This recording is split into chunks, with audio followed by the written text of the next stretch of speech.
What do emerging VCs like us need to do differently to stay relevant? Well, I think one is finding your own game that you go for. Like I could be going for every agentic payments platform for e-commerce. I say, no, I'm looking for, it doesn't really affect me when there's 1,000 truffle pigs out there because I still know my forest. I know the truffles that I'm going for. I think finding your game, continuing to build leverage within your game. You are great on a broader indexing approach. So continuing to be valuable to the people that you want to go across. And for me, it's finding the highest alignment with my first principles to the point where I'm grateful to say I've got 6 companies that I could say yes to right now, but I'm going to pick 2 because they are the ones that are even in that top 6 I'm going to do.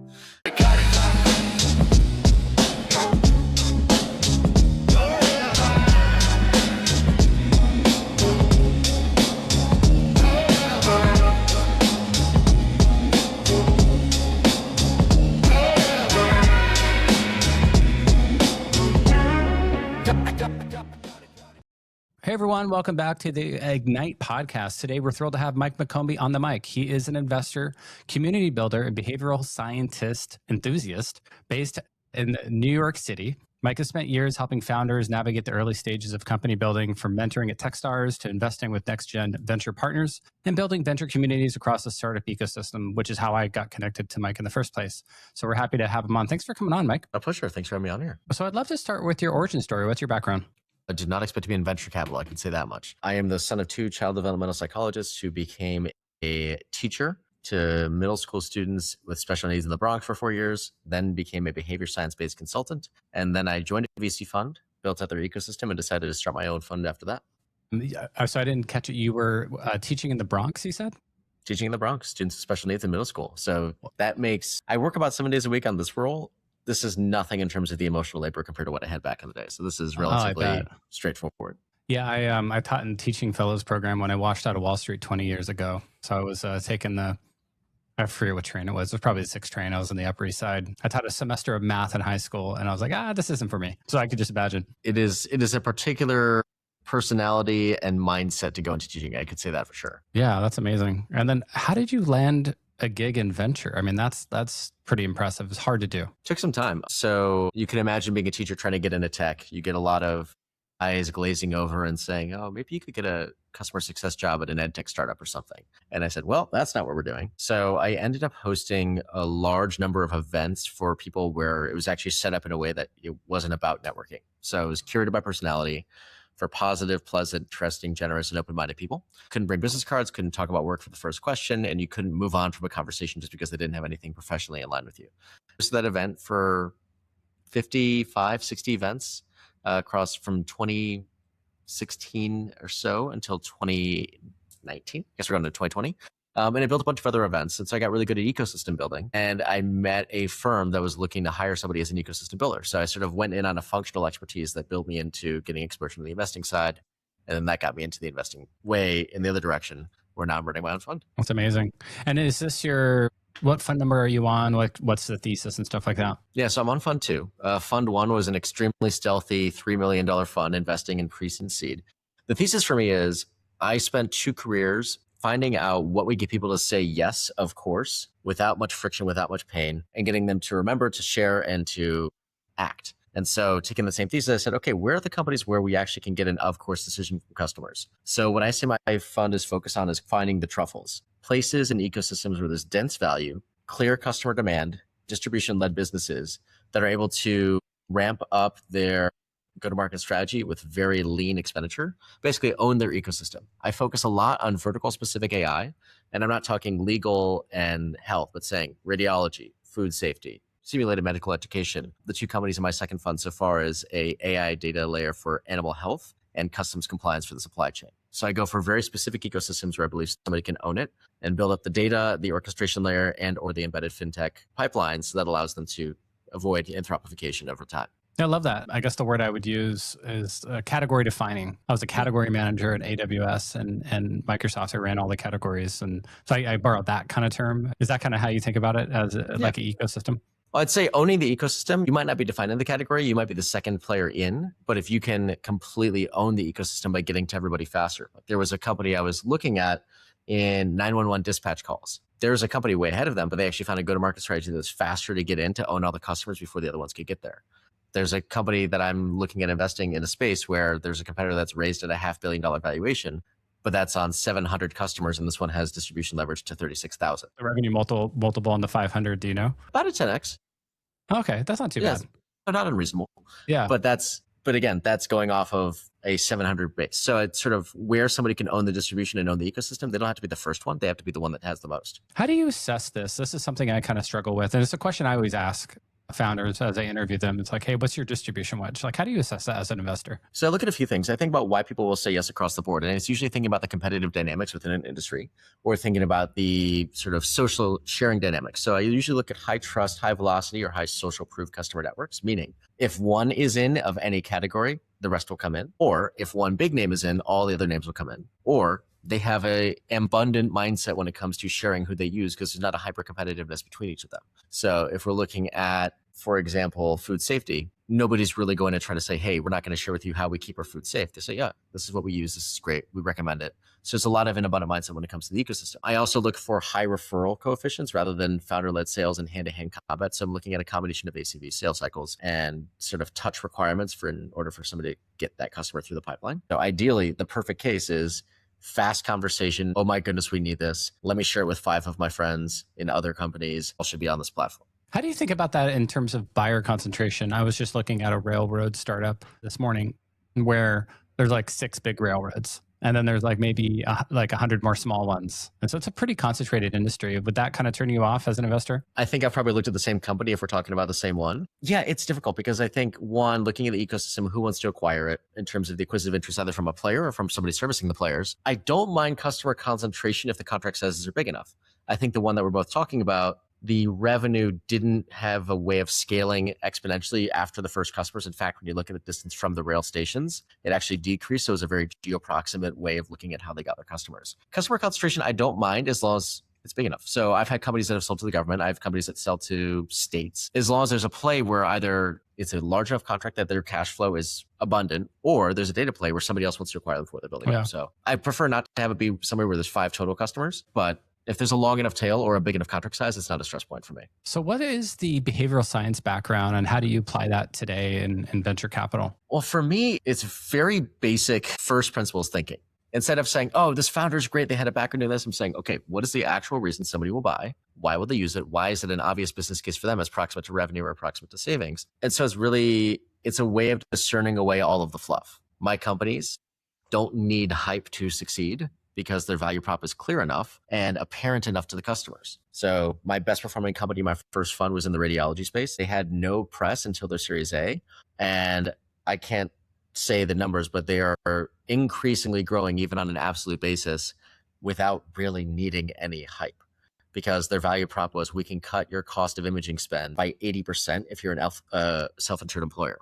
You don't really need to have a lot of argument for it. So it's getting the fundamentals. I think the right companies are not trying to fight friction. They're not trying to use PLG to get in and sort of prove their case out. It's relatively apparent from the first case. Unless there's a credibility point, that's the only point there should be a differentiation on. But I think about it in terms of big buckets, in terms of clarity of story. Is it conveyable even if it's a deep technology build? Is it a sticky user experience even if you have no UI, but purely the UX itself is sticky enough that people want to buy in?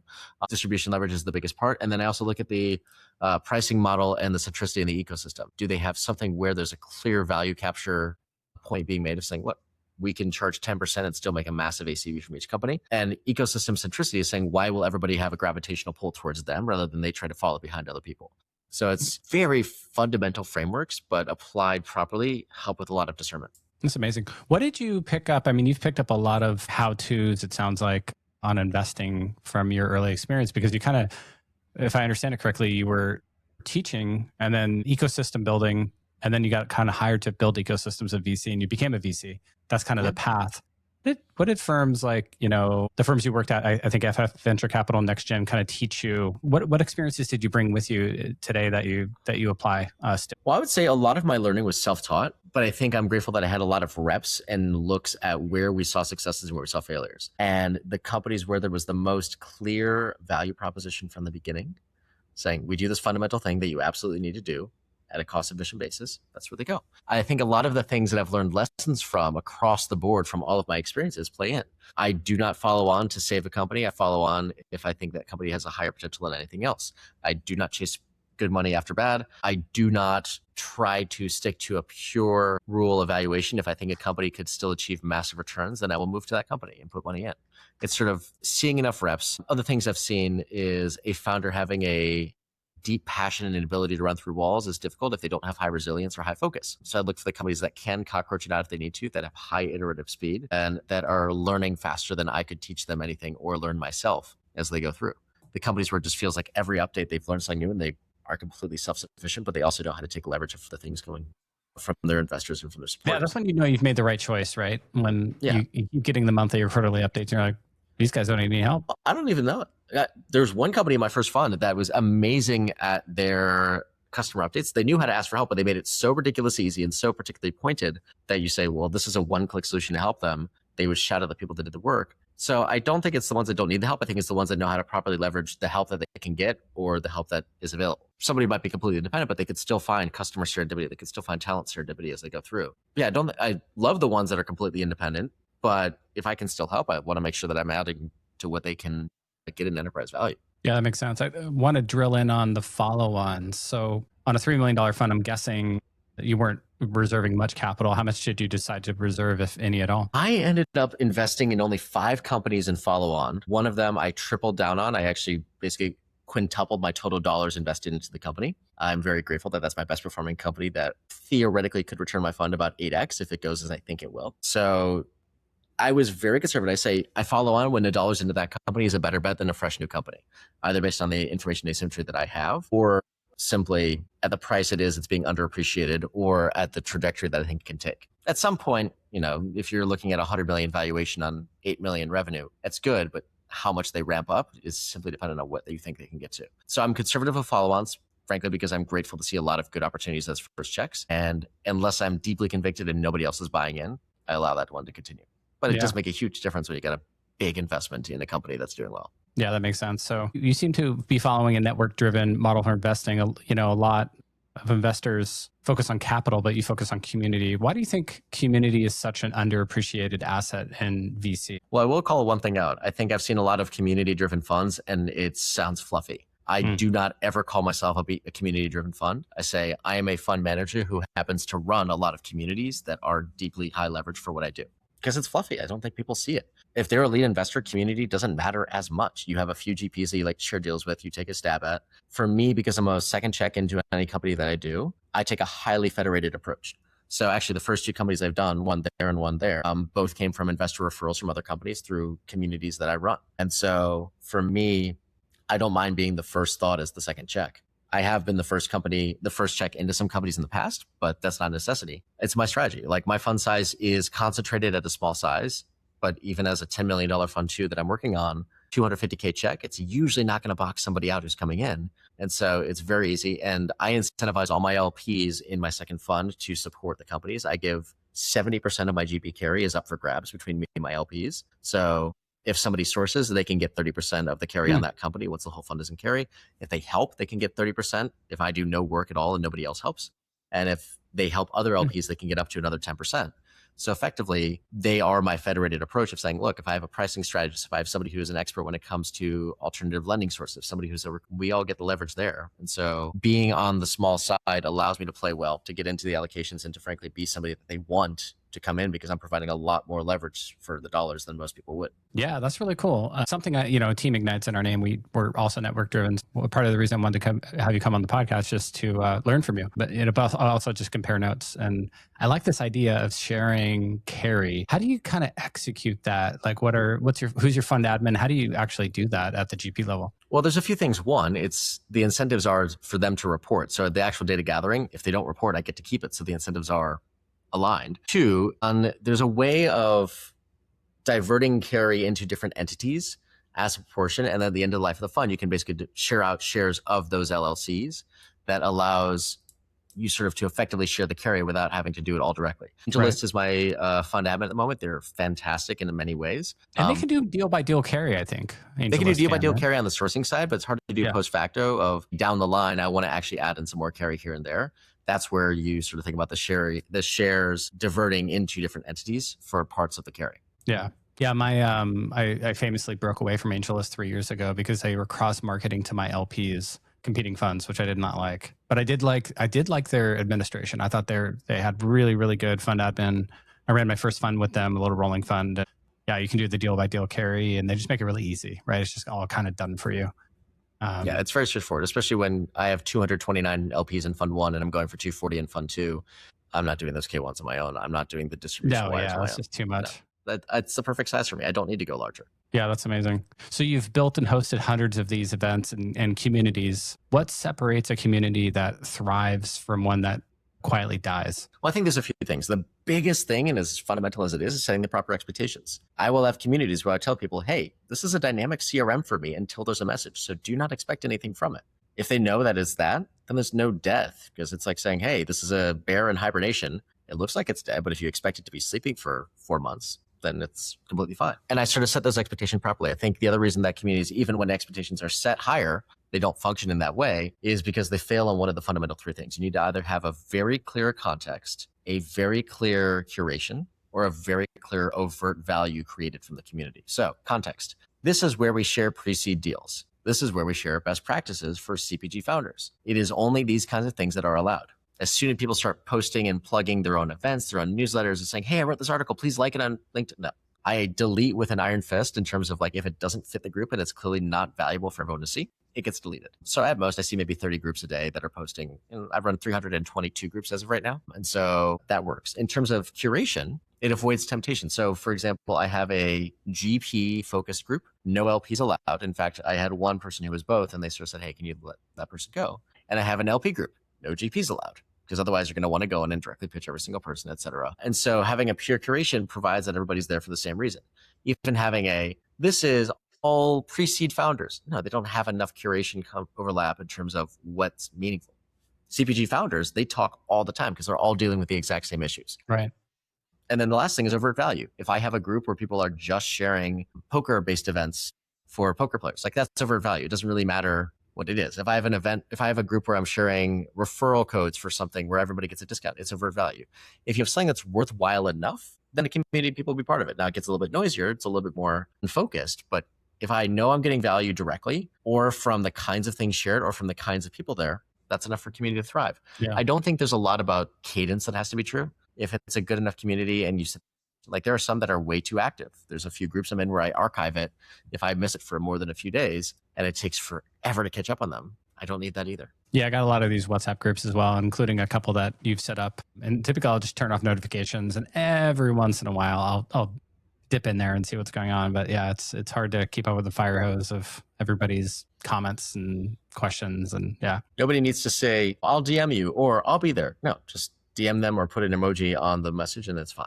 Yeah, totally. So you've run lots of experiments helping founders raise by connecting them with lots of investors like myself, right? I've done a couple deals with you over the years now. What inspired those experiments? I am a big person when it comes to limiting beliefs about what's possible for human behavior. So long story short, mom died when I was young. I felt very helpless and I figured out what are all the ways that I can have agency in the world. And one of the best things is by people telling me what's not true and proving that actually people can behave differently. So anytime somebody tells me, oh, people won't be vulnerable with strangers, disprove that. People won't go on mystery trips to other countries without knowing where they're going. Disprove that. People won't go to an event if it's not focused on the industry that they want. Disprove that. So every single one of those is a challenge. And actually, I worked at a fund where they pass on with other people. It's a bad signal. I said, well, I don't claim to be the arbiter of perfection. Everybody has this belief that if you're a third of the time wrong and a third of the time sort of zombie companies and a third of the time right, you're good. So I don't assume anybody is perfect knowledge. So I started a group where people shared deals, even the ones they've passed on. I've done deals that people have passed on. People have done deals I've passed on. So to say we all underwrite different things. I've passed on unicorns. People have passed on companies of mine that are on the way to being unicorns. Like, we are not that perfect. The best thing is people who are true to their game, that they are able to underwrite a portfolio of enough companies that have shots on goal. So the long story short, my view is tell me something that people can't do, and I'll say there's probably a system where we can get them to enjoy doing it. My mom died when I was young too. I mean, not too young. I was 16, but how old were you? 8. That's a little younger. Yeah, my sister was about that age when our mom died, and yeah, it's hard. Yeah, I think a lot about like how much that drives and motivates me, and it drove and motivated me so much, to get into the wrong career early in my career. And so I kind of put the cart before the horse, and I ended up on Wall Street, like really hating my life, right? And I was like, studied for the CFA, and I got there, I made it, I'm making good money, and I really hated my life. How do you kind of prevent kind of the negative effects of a traumatic event like that? And how do you think it motivates you today? Well, I think it's probably about your narrative of what you're going to do about the world. I think you look at the way that I see superheroes and villains defined is they both go through trauma. The villains say, I went through it, so everybody else should. And superheroes say, I went through it, nobody else should. And so it's a way of saying that. I think it's also how one finds their way through. What's the narrative? Like I will admit, I've probably always been a pretty optimistic person. And I will say I was deeply affected by going through what I went through. I personally was very grateful that I had a very strong community in my school that came around me when we needed it. So I didn't feel like I was going to be completely alone. But I think it's somebody who's able to reflect, take in, appreciate, and be grateful for what they have, and who are able to say, that was terrible. What do I do with it? And how do I respond? Rather than saying it was terrible, my life is ruined, nothing else can go. I have navigated more things that were high stress and high cortisol inducing over life. And every time I realize I've still gone through every single time. It may not be perfect, but provided people are alive and that I'm not affecting my health, I'll make it through. And so, I would say psychologically, resilience is probably the highest factor of founders in terms of any trait that leads to success. You can have a resilient founder who's beating their head against the wall and not learning it all, but one who gives it 2 tries and one who gives it 10, you have an increased likelihood purely by the number of at-bats that somebody's taking. Yeah, it seems to be, it's not the only defining feature of very resilient founders, but it seems to be very common amongst high performance founders, right? There's some traumatic experience that they're overcoming. Something put a chip on their shoulder. And I think, people like us that have been through trauma early in our lives, I think it gives us an edge as investors because I think we can spot it in people a little bit better. Yeah, I think we can spot it. I think, well, one, we can see it in somebody. I think you can only see other people as deeply as you see yourself. If you haven't gone through traumatic events, you don't understand the impact of it. You don't understand the layers that it takes. And once you've reflected enough on yourself, you also are able to see those reflections in somebody else. So if you've gone 10 layers deep, you see 10.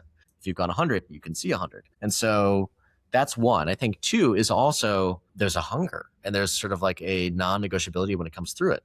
Somebody who hasn't gone through much might be, they face less and tribulation where they don't know that they can get through and they don't know what it looks like to push through. And I think the founders and the investors who have gone through that kind of trial know, 1, that they can persist. They know 2, what it means to persist. And they also know 3, like what is worth persisting for. Once you've gone through some, part of my language, like you've gone through some shit, you're very selective about the things that are worth your time.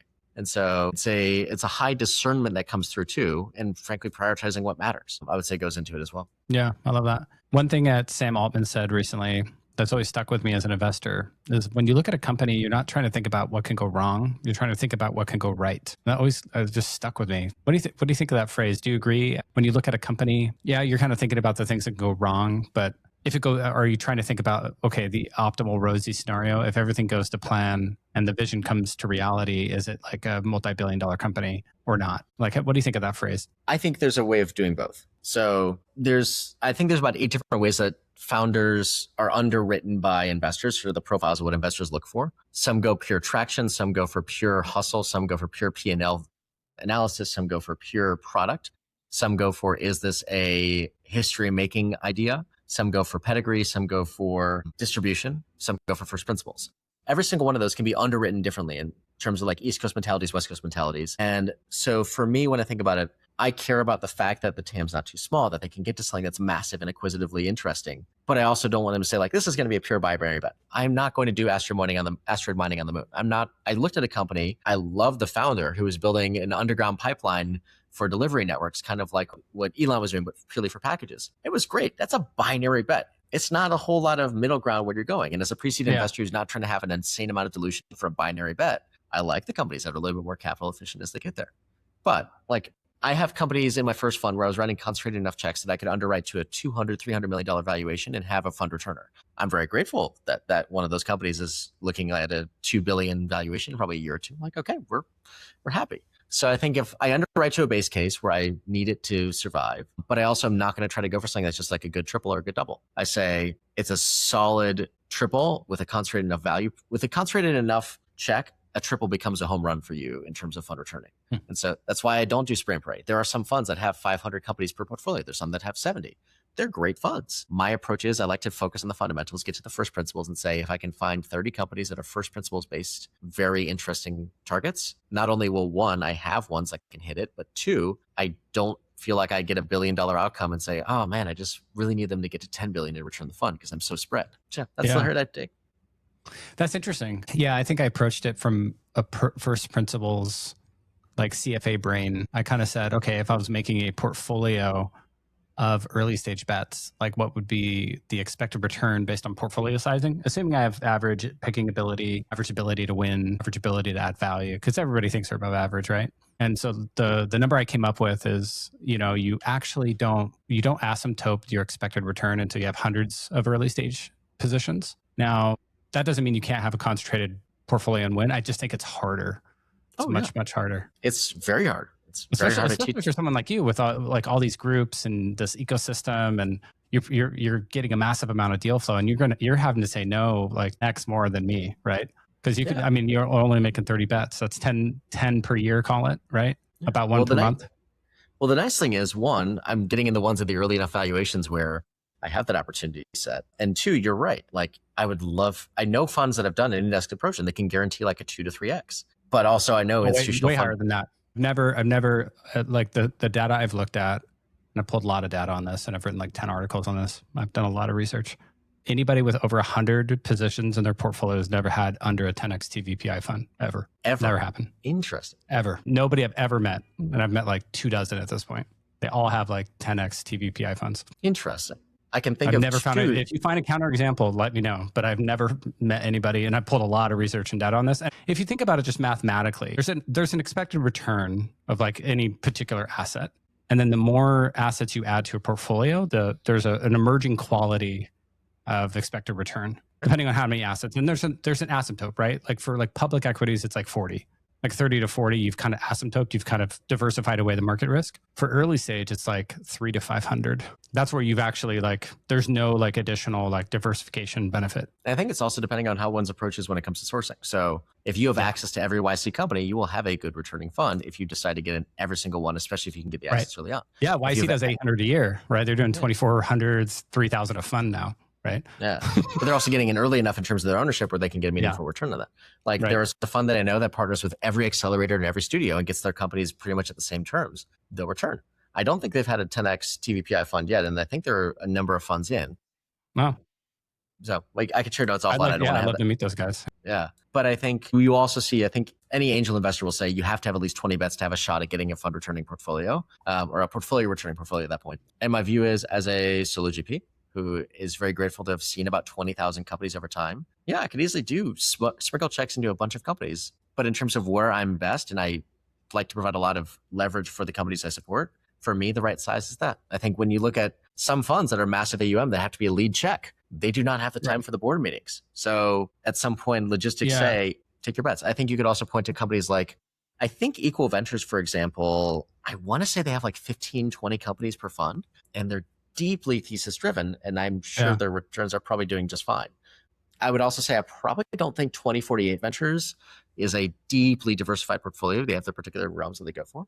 The view I've come across over time is there's going to be 1,000 ways to approach it. And I think you can be successful. You just have to be really good at your approach. And there will also be, for every approach, there'll be 100 people. There will be 50 that can't even return the median returns of like, we got all the money back. So every strategy can be done successfully. Every strategy can be done poorly. Some might be a little bit more successful, but also they're harder to implement in terms of 1, fundraising, and 2, sourcing, and in terms of 3, portfolio support. That doesn't mean it's not doable. Like I have a friend who's a fund manager who also invested in my fund. We both look at each other's portfolios and say, I would not invest in what you did, but I know why you did it. And he said, I would not invest in what you did, but I know why you did it. So I just learned to say, be true to oneself. So a topic you talk about a lot is the founder decision-making. Where do behavioral biases show up most often in startup building? I think there's a few things. One is external anchoring to context. So if somebody has too many data points of SF side and they say, oh yeah, I should be raising on a 50 mil valuation pre-product, pre-revenue because I know 3 people who did it. They're anchoring to an external and local data point rather than saying across the entire network. And I think there's a lot of decision-making of going for the wrong things at the beginning, saying what is the proper path of how I raise compared to my revenue profile and profitability to reduce the likelihood of me being cut short on my at-bats. So I will see companies, frankly, they raise too high with too little capital and they don't figure out that the price you raise it does not matter. My best performing company raised 1.4 million on a 5 million post, and then they raised 3 on 18, and then they raised 30 on 250. They're getting back to the point. I don't think they'll need to raise again before the IPO. So the founder took, we're talking 30% dilution plus 17. So probably 60% dilution, but that's all probably he'll need to take. So I think one is the anchoring to that. I think the two is in terms of what they prioritize, being too attached to the solution rather than the problem. They're stuck in their iteration loops. For example, I can think of a company building an AI pin that you might know about, where the founder was too anchored to their own decision making. And I recall from team members saying you could not make a decision without the CEO's approval, but then the CEO wouldn't make themselves available for 3 weeks at a time. So you just were not iterating on product fast enough. Mm-hmm. And so I've seen inability to properly hire and source and delegate teamwork, anchoring to external biases. And I think also not being able to face reality when they say, hey, I'm raising this round slowly. I have a key outcome that requires me raising quickly. And they say, but I can't raise at a lower valuation. I say, look, you'll get this raise done in half the time with a 20% cut in your valuation. And making the smart layup of saying, what is the right choice for the health of the business in the long term and the growth that I can achieve? Yeah, I remember I was an investor in 2021. Back then, I was just running a syndicate. I hadn't quite launched my fund one yet. And I was seeing these like 50 caps pre-launch, pre-revenue, particularly out of YC, I remember. And it's just like, I was like, this is crazy. And now I think we're at a whole new level of crazy in 2026 as we record this. We are at a level of crazy, but it's different. It's interesting to see because I've gotten some feedback from people that have invested in my funds saying like, you got to make sure you're not too disciplined about price. You got to be willing to go for the ones when it can turn up. Like, yeah, Stripe at 70 million looked pretty aggressive. And now nobody's regretting getting in a Stripe at 70. And so I think keeping an opportunity. Was that their first round? That was like their very first round with 70? Yeah, maybe. But I feel like just there were rounds where it was way ahead of where one might have thought they would go. Right. I think it's fundamentally underwriting to what can this company become? And does that justify the price? But also some people just completely forget to think 2 rounds ahead and saying, hey, if I raise this now, what's going to happen in 2 raises? If I'm at 50K ARR right now and I expect to be at $1 million ARR, but I'm raising on a 30 post, I have to really hope for massive revenue inflection or deep buy-in from convicted investors together. So I think that's another thing. I definitely see this in my portfolio because I invest the gamut, right? I'd invest in the 5 cap stuff that you've talked about, but I also invest in the 30, 40, 50 cap stuff out of YC. And because I have the 2 funds, I have a seed fund and a YC fund, and I'm investing in both of those parallel. So it's pretty interesting because I'll go from meeting all the YC founders, all raising at 30 caps, right? And they have 5,000 of monthly recurring revenue, and then I'll go meet a company with $1 million. I just put in the offer right as we're starting to record this podcast. They got $1 million of ARR at a 12 cap, and growing way faster than a lot of YC companies. But it's interesting, because I've seen this a lot, and I have a lot of portfolio companies. I am a spray and prayer, but so I see a lot, right? And I see a lot of these, these 25, 30 cap YC companies. They raised $300 million Series A's, and then they raise $1 billion Series B or $2 billion Series B. I mean, if you've got a good secondary strategy, then go for it. Like, right. if you're saying, hey, I don't mind holding it for 2 rounds and selling it at 10x and do that across every company I've got. I've been thinking about that. Like, how are you thinking about that as you kind of, your portfolio starts maturing, you start getting some markups? Because I'm sitting on some 20, 30, 40, 50 Xers, a lot of them, right? And I'm like, okay, it's 2026, things are getting frothy. How much do I sell when things are when these startups are raising at 200x revenue? And I'll tell you a story. Like, I got into a bunch with my own money back in 2020 and went 33x in like 13, 14 months. I'm like, if I should have just sold that, right? Because they raised at like 100x from Tiger and things were great. And then they kind of imploded and they're still around, but I don't think it's going to be a 33x. It's kind of impaired at this point. But if I would have sold some percentage of that, I could have locked in a nice little gain, So I'm starting to think about that now as, fund 1 was a 22 vintage, fund 2 is a 23 vintage and so on. So I'm starting to how are you thinking about that as you look at your portfolio? I think there's 3 things to look at when it comes to any company. 1 is trajectory, 2 is future possibility, and 3 is position within a portfolio. Because if you have any one of those factors can play a part. So if the company's far ahead of their revenue valuations and it's just overpriced, that's one thing. And I have a company that was way overpriced, but I knew that their revenue was likely going to 50x in the next 2 years. And so I said, hey, we'll sell a little bit. We're not going to go for everything because I think I'm going to deeply regret if I do that. So I think 1 is where they're at right now. I think 2 is saying, okay, if this is a company that may be a little bit ahead of their skis right now, but I believe it could still get to a decacorn outcome, I would be a fool to sell too much.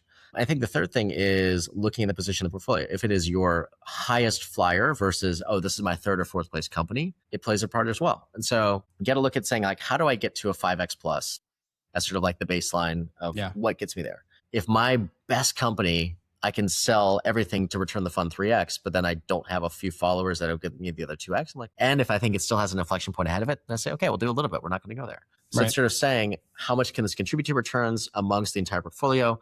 How much can this contribute to returns given where it's at right now? And how much can it go beyond? I think when a company is getting it at 40, 50x multiple, I start to look and consider that question. But it really depends. I've got some companies that I know if they get marked up 10x, I will sell all of it. And I've got some that if they get marked up 100x, I'm not selling any of it. It really depends on the factor at play of trajectory now, trajectory future, and position within the portfolio respectively. Yeah, that's pretty wise.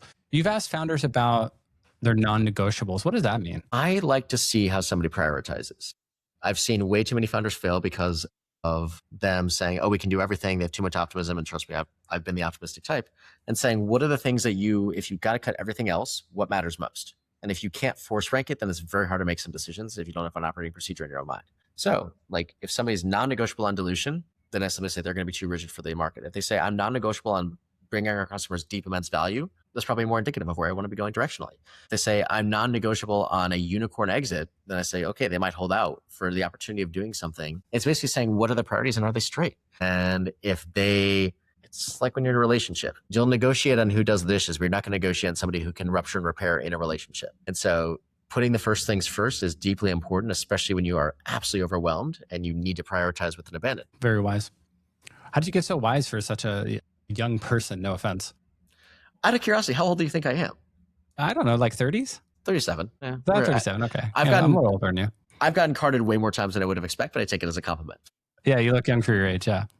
I would say when you run your own fund and you are a high thinker in terms of just repetitiveness of how much, like I've replayed every deal I've done in my head multiple times over to the point where I'm very grateful that most of my LPs, my last LP update was 42 pages long and it was an update on every single company, roughly about a page each.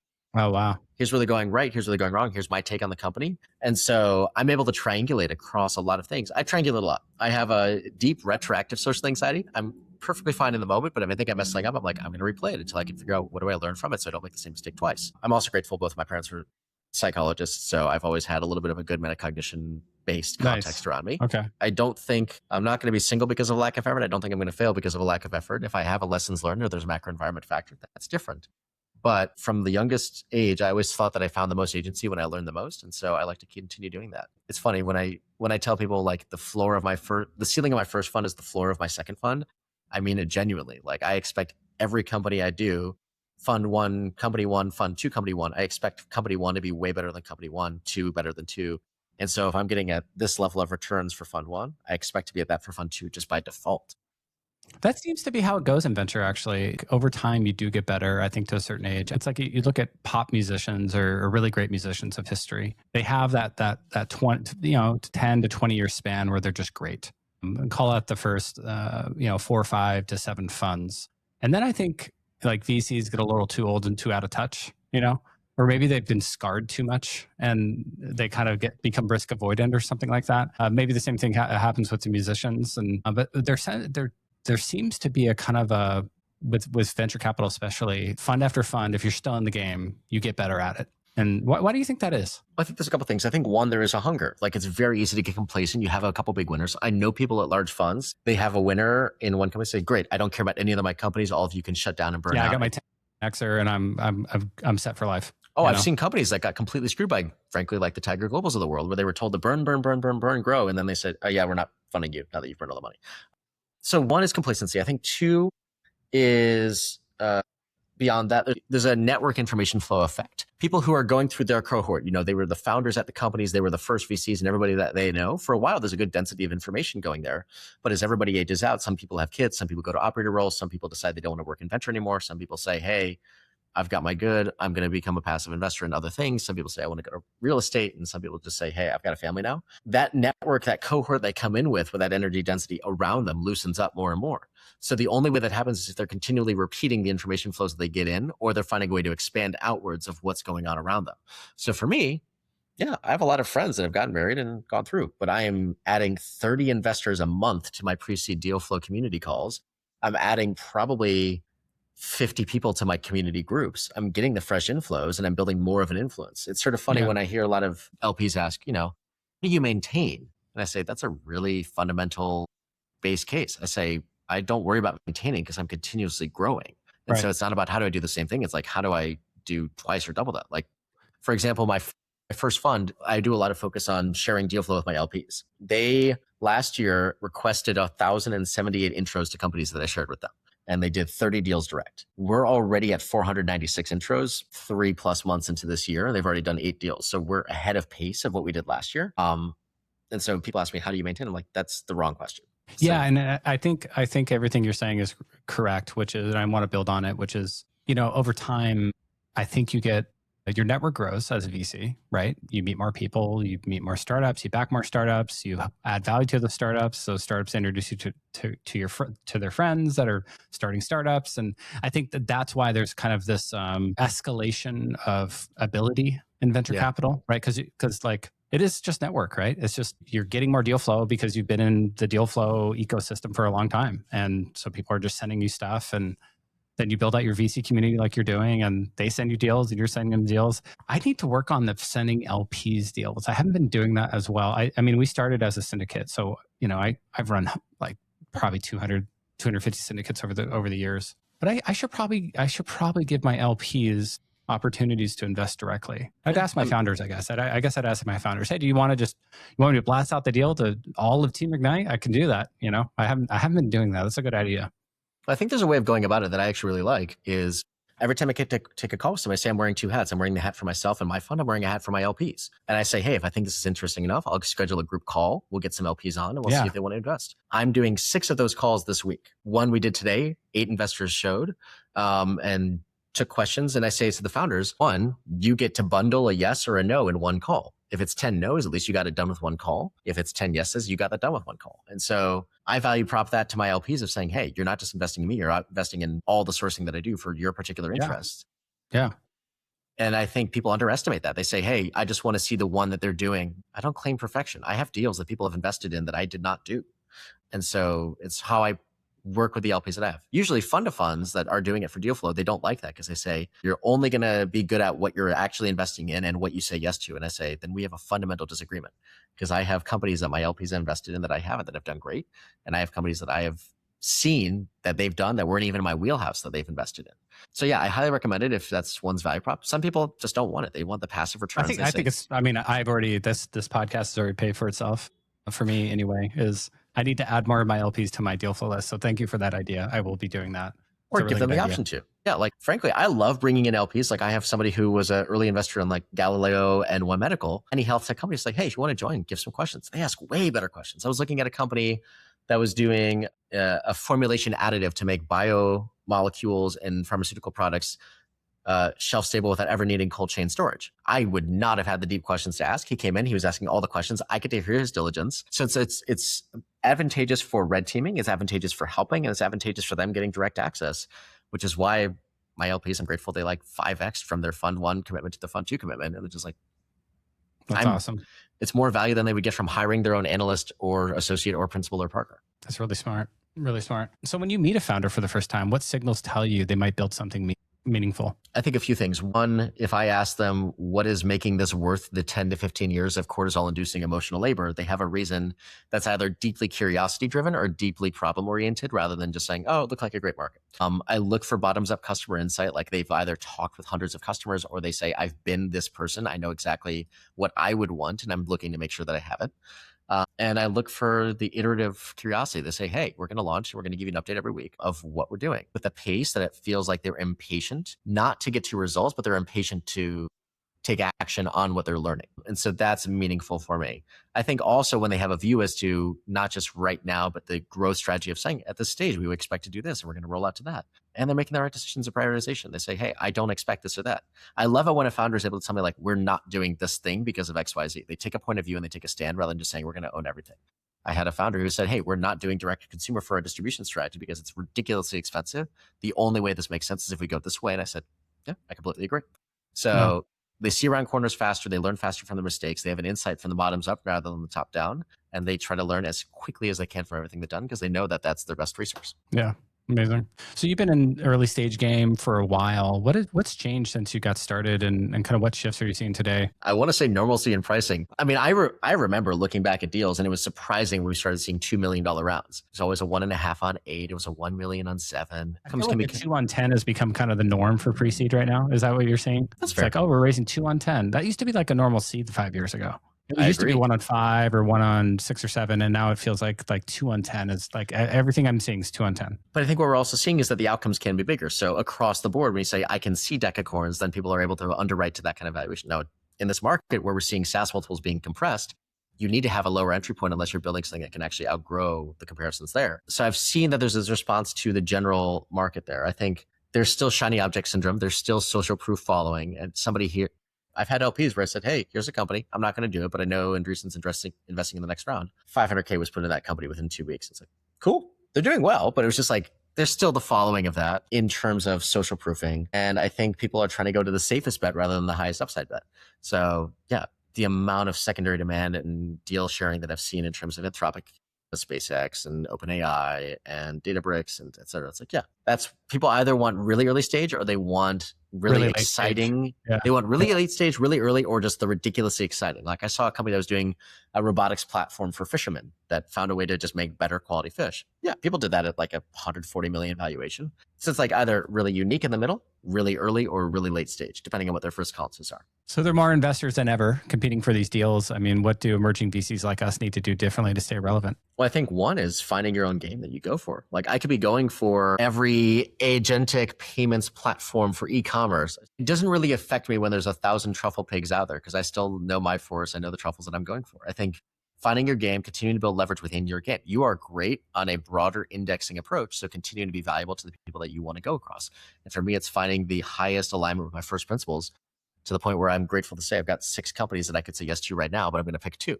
Because they are the ones that are even in that top 6. Or passed on a deal and came back and invested later? Or do you kind of stick to your guns? Nope, I passed once. I'm not looking at this again. Oh no, I would not dare. I would not dare to be saying I am the arbiter of all you can do in the future. The company, there's a fund that I support deal flow sharing with, and I passed on the pre-seed for the company, and they're raising a Series A right now, and I shared it with that company, and they're doing it. Usually, if I pass, it's more just like, oh, the valuation's too late now, even though I think it's a really valuable company. No, I mean, I have a very abundant anti-portfolio. It's actually this blue set over here in terms of all the companies that I track of what's up there. And I track them very clearly. And there's actually these 4 companies above. So these are the 2 that I've done. These are the 4 that if there ever was an SPV opportunity, I would probably do them. And then the 6 that I'm looking at for myself. So yeah, I track them. What are all the colors for all your Post-its? I mean, some of them are intentional, some of them are not. So I mean, for example, blue over here is all the deal flow sourcing channels that I have. Yeah. This is the most serendipitous people that I know. Passes and diligence on Fund 2, Fund 1, diligence Fund 1, admin, LPs Fund 1, LPs Fund 2, small check, big check, and then sort of close. That's amazing. Content, long-term projects, and revenue channels. So, that's amazing. So just Post-its all over your house. I have yet to get any affiliate revenue from 3M, but I'm not holding out for it. So cool though. Have you looked at digital like Kanban boards that can kind of do this for you? Oh, I mean, I have digital versions of all of these. So it's not, there's no fire DNO kind of insurance concerns here. But these are more the things where I think if you have a wide aperture on things, it's very easy to scan and go across. And so, yes, I have a database of all my deal flow sourcing channels, but it's also just nice to say, oh, I haven't talked with Will. I haven't talked with John, or I haven't talked with Maggie in a while. Yeah. And so it makes it easier that way. It's something I struggle with. What CRM are you using? I have 3 answers to that. One is operational CRM. There's a platform called Ace Workflow that actually is using me as a case study. They built out everything automated for me on Airtable. So every time I meet somebody new, there's a form they fill out. I get everything automated and I can track them and get them into every loop that I run. That's right. I recall that from your deal flow thing. It's very organized on Airtable. I use Airtable as well, but I didn't use it for my CRM. It's too much heavy lifting to use right now, but maybe someday, you know? Well, that's for the master one, so I don't lose track of things. Yeah. I think there's the don't lose track and there's the how to action. The don't lose track is there. I have all these WhatsApp groups where if I took a meeting with you, I would write down the 15 communities that are a fit for you. That's my actioning. I don't want to have to reach out to 50 prop tech investors when I see a prop tech deal. I just say, hey, here's my prop tech community of 150 investors. You all can take a look at the deal. If you miss it because you didn't look, that's on you. It's so much faster to think of distribution on demand with one click rather than saying, how do I do 50 more emails? Because then I'm going to get replies via email. It's so much easier just to say, what is the linear leverage? So I have shotgun approach to visualization and I have a laser approach to what's the single action I can take to get leverage for the thing I need to get done. Thinking about the future, 5 or 10 years out, what's your kind of vision for the future for yourself and for your firm? My vision is to be the first name everybody mentions when it comes to pre-seed and seed stage deal flow, because you would get so much leverage from doing that compared to anybody else. The place where you go to connect with every investor, the place where you go to get every follow-on fundraise, the place where you go to meet every subject matter expert that you need to meet, because it's like a Craigslist style ecosystem growing abundantly above that. The place where you go, you want to meet every CVC. We have a community for that that's consistently growing. And so it's the one-stop shop to say the ultimate leverage you can get from one person on terms of connectivity and serendipity. My goal is to have every pre-seed deal across every region go through me, not because I am the arbiter, but more like it's worth it. Every founder that comes to me, I say, I can think of 10 people you should meet. Why would you not go through there? Right.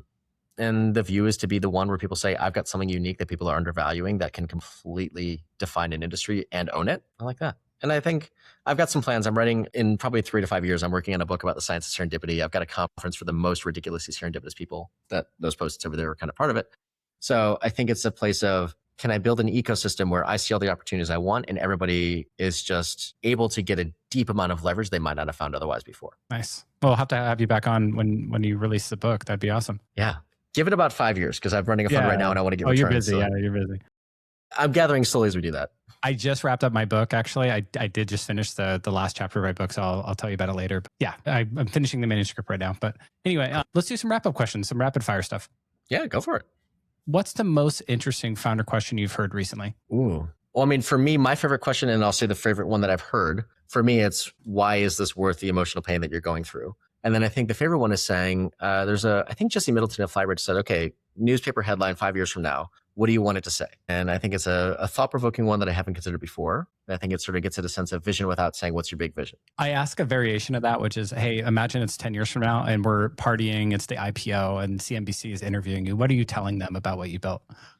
It's kind of like, put yourself in the future and kind of project back. And, it's kind of like beginning with the end in mind if you read the 7 Habits or whatever. What's a belief about VC, venture capital, that you think is completely wrong? I think that others know better than you. I think we're so much momentum driven. My best performing companies, everybody passed on in the first 2 rounds and then they got oversubscribed in the later rounds. And I say, I used to feel insecure of what am I missing? Why is this company not growing? And now I say, great, I've got better valuation now. Right. Yeah. And I actually believe that as well. The more I've been in this industry, it's actually, there's real weird non-consensus bets that I made that actually worked out. I look back at it's because I do a lot of YC, right? So I'll look back at the launch pages of my like half unicorn companies, these $500 million revenue companies, or 500 billion value or 500 million valuation, sorry. And they have like 11 launch votes. They're completely non-consensus. Like nobody liked them coming out of demo day. There's nothing better than when you see somebody's face and they've got that one company. You're like, look, I'm telling you about it now. They don't need anyone to buy in. They don't need anyone to support it and say, they're not like, oh my God, I saw this one. What do you think? It's, I found one. You'll see. Yeah. Yeah. So you spend a lot of time connecting people. What's the best introduction you've ever received? I'm very grateful that my LPs actively introduced me unsolicited to other LPs. And so some people have somebody like someone who writes a 6-figure check, somebody who writes a 6-figure check. And I say, I didn't even have to ask. I'm just grateful that they made it. In terms of people outside of fundraising and things like that, because my best performing companies, 2 of them came from interest from other people. There's one introduction that a guy named Bryce made to a woman named Jennifer, who after my first conversation with Jennifer, she got added to my Serendipity WhatsApp community, which is only 18 people. There was 8 introductions in my inbox, including somebody who was a setup for a date. And normally I don't go on blind dates because I sort of say, I am very grateful to date a certain caliber of people in terms of their thoughtfulness, their mindfulness, their intention, and their efficacy in life. And first thought, the intro was like, oh, this person's actually the kind of person I would consider going on a date with. So if she introduced me to somebody else who might become an LP in my fund. So it's just sort of the 2 big foci for my year, she covered in one conversation. Nice. Oh, that's awesome. What's a startup trend today that feels overhyped to you? I would say, we're getting deep in. Now, when I say overhyped in terms of there will be a successful company, I don't think it's fluffy there, but I think in terms of how many companies will find it, I would say generally agentic workflows across broad Fortune 500 enterprises. I think it's what I call an LA market map rather than a New York one. LA being there's going to be 80 players, 10 of them might get acquired, 70 of them might do wonderfully well, but everybody's already gotten their full stock if we got enough, unless they're a team and they need an acqui-hire. I don't think it's overdone. I don't think it's like blockchain, Long Island IC.blockchain or something, but in the sense of, there's going to be some great companies. Determining who the winner is very difficult. So when somebody says, I've got an agentic payments one, I've got an agentic execution management one, I say, great. I just don't know if that's going to be the one. It was like when we saw all the copy creation AI platforms back in the day, and they all got to 10 million ARR, and then they became lifestyle businesses. Right. What's a founder behavior that consistently correlates with long-term success? Frequent communication of updates, no matter the quality, and high speed to action. Very well said. What behavioral science concept do you think more investors should understand? I mean, I would like to say social anchoring in terms of prices and social proofing. But I think, if I'm thinking about it, I think, frankly, distribution leverage is underappreciated. And people say, how much does social proof play into the ecosystem of customer bases?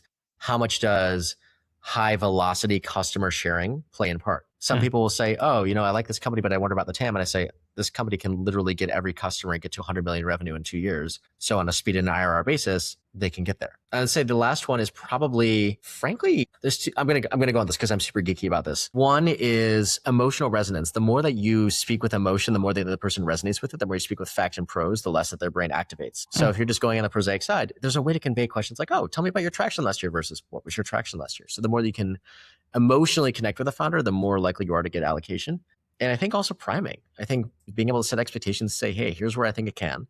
But the difference between expectations set and met is the measure of our unhappiness. And so I refuse to promise outcomes to a founder. I say, hey, I will not promise you what I can deliver. I will say, here are the circumstances and the surface areas that I can provide for serendipity that may have a good shot at being of support. And here's the data that's already been verified from other companies. That got me allocation into a company that was at 5 mil ARR to 15 post when they didn't need to raise any more money. I said, I will not make promises, but here's where I think the opportunities are. And I've already helped them place a head of product or an interim head of product to help them get 2 hires and multiple strategy sessions from my LPs. What's an experiment you'd love to run in venture if there were no constraints? I would love to set up a insurance community where everybody puts in, it has to be highly curated, where somebody would say exclusion from this community would be like being excommunicado in John Wick, where it's just everything feels gone.